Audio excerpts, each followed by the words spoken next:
Hey everybody, Leanna here. As promised, I'm going to answer civil questions regarding my last video on Gamergate. The first really great question that came in was about censorship. And I wanted to address that because it's true. I didn't touch on censorship at all in that video. And that is one of the things that came up with Gamergate is the perception of heavy-handed censorship on behalf of a lot of different organizations. Before I get there, I also got complaints about the audio level of the video. It sounded fine to me before I put it out, but it did overmodulate in places. I apologize for that. I don't aim for technical perfection in these videos because if I do put that much post-production into these things, I'm going to chicken out. Just due to the amount of blowback that people get on YouTube. I'm an introverted personality. I know, no one believes that. I'm very shy. Again, no one believes that. Why? Because I've worked very hard to overcome those inherent character points. But when people get nasty on YouTube, it's not so much that it hurts, and I've thought a lot about this week. It's because it just hits the point to me that it is not worth it anymore to continue to discuss things in that venue. And that's unfortunate because YouTube is sort of the dominant venue when it comes to people seeing things about gaming, which comes back to censorship and the idea of censorship and the anti-censorship versus I've never heard anybody come out as pro-censorship. The problem is censorship's a misunderstood term. I'm not going to give you a definition of censorship because every time I do that, somebody questions it. There's a perfect example of censorship right there. I am censoring my natural inclination to define a term because I've found that rhetorically it's not useful. Everybody censors. Everyone self-censors. The big issue is government and corporate censorship. And how much is too much? I mean, there can't be absolutely no censorship. If there's no censorship, then we have to allow kiddie porn. And people are going to say, that's an absurdist argument. You know, forget it, I'm not going to go Latin. Not thinking that well today. But people are going to say, that's absurd, of course kiddie porn's wrong. Not necessarily. If we are completely anti-censorship, we have to let through things we think are wrong. And this is the issue of being completely anti-censorship. It's a great idea in theory. It doesn't quite work in practice. Because what happens when you have no censorship? The quietest voices, the shyest voices, who may have something very, very, very important to say, get shouted down. And freedom always comes with a democratic process. True freedom can't come through tyranny. And in order to have a democratic process, it's one person, one vote. Now, if there are people altering that paradigm through any method, then you don't have true freedom. And so there has to be a system of checks and balances on everything, and there is some censorship involved in that. Now, has there been too much censorship of late? I don't think there's anybody who will claim otherwise. People are getting tired. Emotions are really raw. And the longer this thing goes on, the dumber things get. And that's unfortunate because there was real progress that seems to be backsliding by people acting dumb. The other thing, so that's a bit of primer on censorship. Nobody likes it, everybody does it, is sort of my view on the whole thing. I'm sure that's going to get me in tons of trouble. I just ask you that you look at the whole of my argument and not nitpick on a single sentence that is so intellectually dishonest, taking one statement in a 10-minute video and trying to summarize the whole of the video in one sentence. I know we live in the age of sound bites, guys, but that's part of the reason we've gotten to the problematic place. Oh, I'm not supposed to say problematic. That's hell speak. See, another form of censorship. The very people who are claiming they are anti-censorship, are censoring all the time. And bullying is a form of censorship. If you hear a cat crying in the background, that is Momo. Yes, I said your name. Come over here, Momo. There he is in the background. And there's a lot of shouting people down going on right now. And that's not one side or another. I've seen it on both. And it's dismayed me. There's no two sides. There's about 4 sides at this point. But the 2 major sides, which are, sorry guys, still like what you call SWJs versus this conglomerate of Reddit 4chan, and others. That has been defied as the 2 main sides, and that's not helping because there's other voices in this argument. But what started happening as the comments went on in the video is all I started getting in my last video was complaints about one line in the whole thing. I referred to video game editors being predominantly white heterosexual cisgendered men, and I cautioned that they be aware that that means they are more likely to, not guaranteed to, more likely to agree with other white heterosexual cisgendered men. This seemed to be the thing that everybody freaked out about if they were going to freak. And I thought it was an absolutely innocuous statement because it's just a statement of fact. I'm not telling you how you think. I'm not telling you what you think. I'm telling you what the probabilities are. And I got a lot of comments that were not happy about it at all. Some people disagreed while not attacking what I am or who I am. Other people got quite nasty. One guy said he was sick of hearing white women bitch about this stuff. That is going into the realm of misogyny.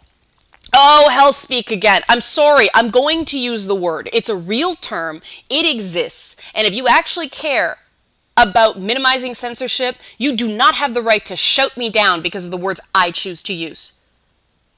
Now, why is I'm sick of listening to white women bitch misogynistic?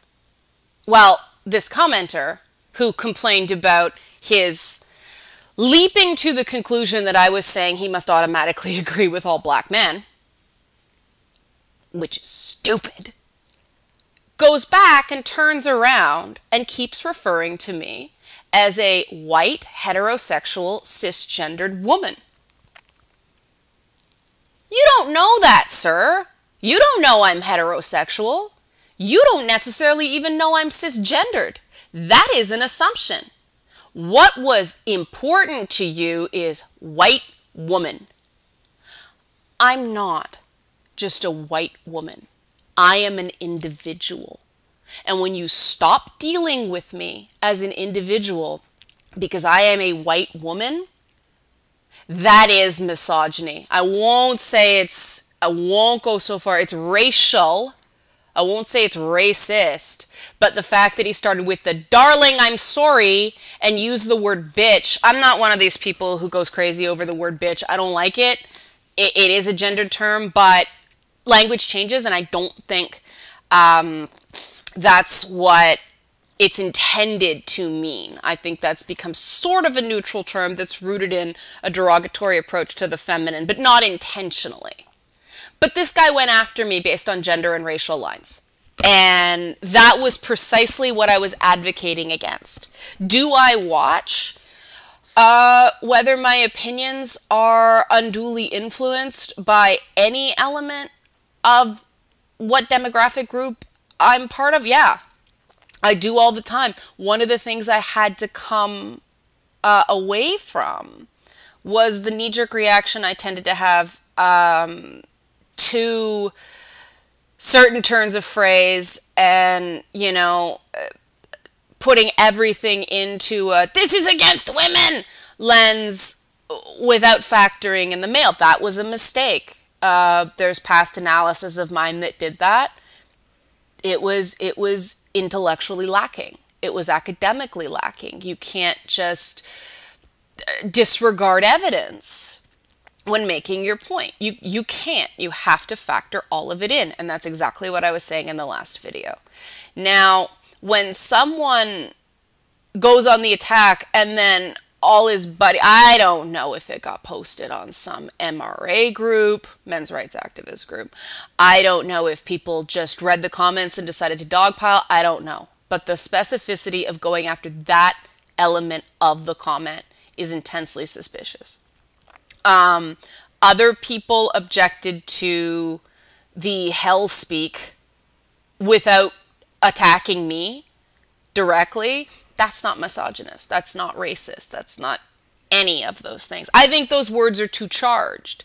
I think we have to stop seeing those things as being the worst possible friggin' things in the world so we can actually talk about them. The Avenue Q thing, everyone's a little bit racist. I think we have to bring that into the discussion and not freak over everything. But when people go that personal and when people do dehumanize that way, and then when I tried to talk about it on Twitter, people are like, "You're being brainwashed by the other side." Both sides of these non-sides accuse me of being brainwashed on the other side because I pointed out, I said when I hadn't seen misogyny personally and had certain feminist people announce they were unfollowing me because they respect me. Well, if you really respected me, you'd let me have my opinion and not announce you were distancing yourself from me. That's not respect. That's an attempt to shame me using pretty words. Now, the other side, the minute I said, "Oh, now I have gotten the misogyny," then they started saying, "You're brainwashed by the other side. They're just sock puppets, blah, blah, blah, blah, blah." No. I have no reason to think that this guy was anything other than what he claimed. Some people are sock puppets. I think people are seeming strangely close. The problem is we're having this whole debate through sock puppets. I'm pretty sure that Theramescria is not a real name. If you're not going to put your real name on things, be prepared to get accused of sock puppeting, because guess what you are. You have a Twitter account under your own name, and then you have your anonymous Twitter account, and you use them to be two different people online. This is the entire underpinning of what 4chan was founded on, which is the right to not have a persistent online identity. Freedom of the internet means having as many personas as you want online. When you rally under that cause, don't get mad when you're accused of sock puppeting. It comes with the territory. When I ally myself with gamers, I have to be prepared to address the stereotypes connected to gamers. When I ally myself with feminists, I have to be prepared to address the stereotypes connected to feminism. And one of the things I am trying to do by not putting gameplay footage over my video to hide what I look like is to show this is me, this is my opinion, these are my words, these videos are not edited. Sorry, I bumped the mic, case in point. I do that to show that there are feminists who see the other side, and there are gamers who are women. The number of times during Gamergate that I am either treated as a newcomer to games or like I don't exist in game journalism has been astounding. And I'm not calling anybody in particular out. I'm just saying Anita Sarkeesian does not speak for everybody. Leah Alexander does not speak for everybody. They are individuals with rights to their individual opinions. And I don't think they're even claiming to speak for all women everywhere. The implication is sort of there, but that's because of rarity. The only reason these people are held up as speaking for all women everywhere is there's so few women speaking. Well, why? Because the minute you open your mouth, you get, "I'm tired of hearing white women, bitch." And you know what I don't see? I don't see people coming in and saying, "Knock that out.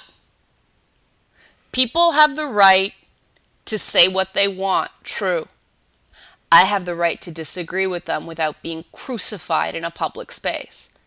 And if you want an internet of less formal censorship, we have to have an internet of greater accountability. Because if there's no accountability, it all becomes about prevention and limiting channels, and we lose net neutrality. If you're going to start carrying on like barbarians, expect people to throw up gates. Because that's the metaphor, right? Civilization's a subjective term, but when it comes right down to it, civilization is founded on a collection of handshake deals.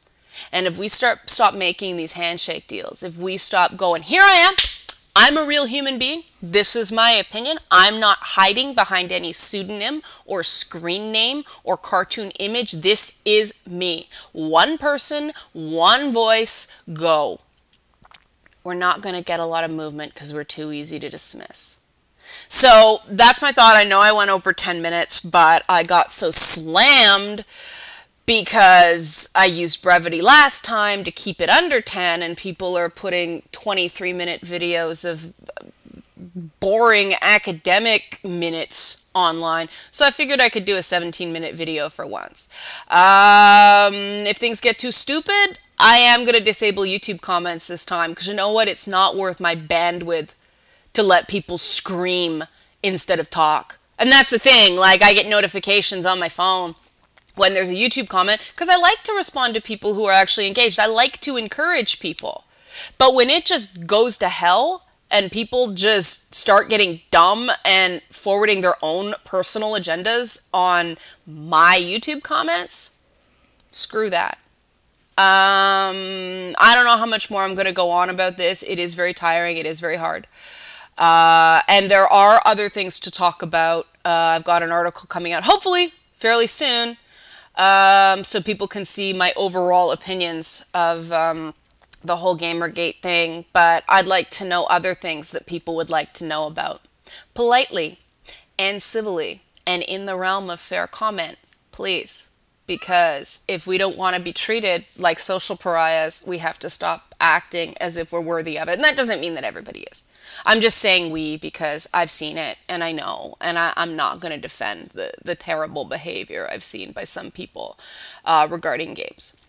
I do know women who have been exceptionally hurt by what's been going on. I know of transgendered people, gay people, non-white people who have been exceptionally hurt by some of the things that are going on. And I'm talking about this not because I think I'm speaking for them, but because I think that we have to start showing people we care more. That I can't speak for anybody but myself. I can show that I am open to hearing other voices. And that's what I'm trying to do. Okay, I just knocked over He-Man.